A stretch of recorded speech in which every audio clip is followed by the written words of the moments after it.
Celulares dobráveis de Samsung e Motorola ganham cara e nome. AirPods Pro chegando a preço de TV 4K. TIM e Vivo de olho na Oi. WhatsApp com bloqueio por digital no Android e novo Exynos batendo na concorrência. Tudo isso você confere agora em mais uma edição do Plantão TC.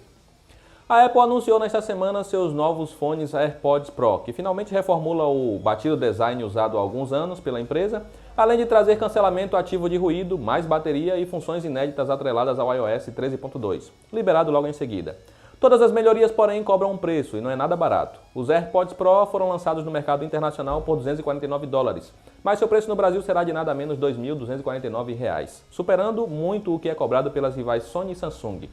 Ainda não foi dada uma data para início das vendas no Brasil, mas eles já podem ser encontrados nos Estados Unidos e outros mercados selecionados. Algo que pode trazer um pouco de custo-benefício para o portfólio da Apple é o iPhone SE 2, esperado para chegar ao mercado em março do próximo ano. O aparelho traria corpo do iPhone 8 e hardware do iPhone 11, oferecendo uma ótima experiência por apenas $399. Será que teremos um novo queridinho como foi com o primeiro iPhone SE? A Samsung revelou durante a semana mais detalhes sobre seu novo chip top de linha, chamado até aqui de Exynos 990. Ele é o primeiro da marca com modem 5G integrado, colocando-se assim à frente dos rivais Apple A13 Bionic e Snapdragon 855 Plus, já que o chip da Qualcomm depende de um modem à parte para a conexão com a quinta geração da rede móvel. Segundo um comparativo feito pelo portal Phone Arena, não é só nisso que o novo chip da Samsung vence os concorrentes. Ele entrega também um novo processo de fabricação e compatibilidade com gravação de vídeos em 8K e mais potência tanto para tarefas diárias quanto jogos e outras aplicações gráficas. Claro que ainda precisaremos ver na prática se isso tudo se confirma, sendo esperado que o novo chip chegue ao mercado junto com o Galaxy S11. Usuários do WhatsApp no Android finalmente podem aproveitar algo que o pessoal da iOS e também da versão beta para o robozinho verde estavam usando há algum tempo. Chegou o bloqueio por impressões digitais. Com a nova versão do aplicativo, você consegue proteger suas conversas de forma mais prática e segura, bastando ir em configurações, conta e então privacidade. Lá você vai encontrar a opção de bloqueio por impressão digital, bastando habilitá-la para que só com o seu dedo seja possível abrir o aplicativo. O passo a passo para ativar está na pauta em texto que você abre clicando no link da descrição. Outra novidade que deve chegar em breve, ao menos para a versão beta do WhatsApp, é o uso da conta em vários dispositivos. Isso é pedido por muitos usuários há anos, sendo um dos grandes diferenciais do Telegram.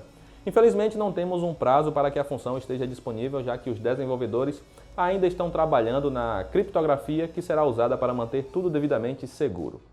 Há algumas semanas vimos rumores de que a TIM e a Vivo estariam interessadas em comprar a Oi, ou mais especificamente a Telecom Itália e a Telefônica, donos das marcas nacionais. Isso seria feito principalmente para ampliar a cobertura de ambas no 4G, buscando reduzir a distância para a Claro, que acabou de concluir a compra da Nextel.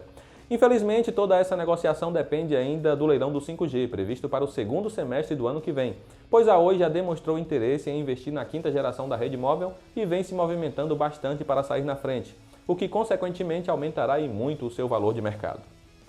O mercado de celulares dobráveis vai ganhar dois representantes de peso nas próximas semanas. Após muitos rumores nebulosos, tivemos uma enxurrada de imagens do novo Razr 2019, que será lançado pela Motorola, mostrando que a empresa vai mesmo apostar forte na nostalgia e trazer um modelo inspirado no icônico V3, mas com tudo o que há de mais moderno no mercado.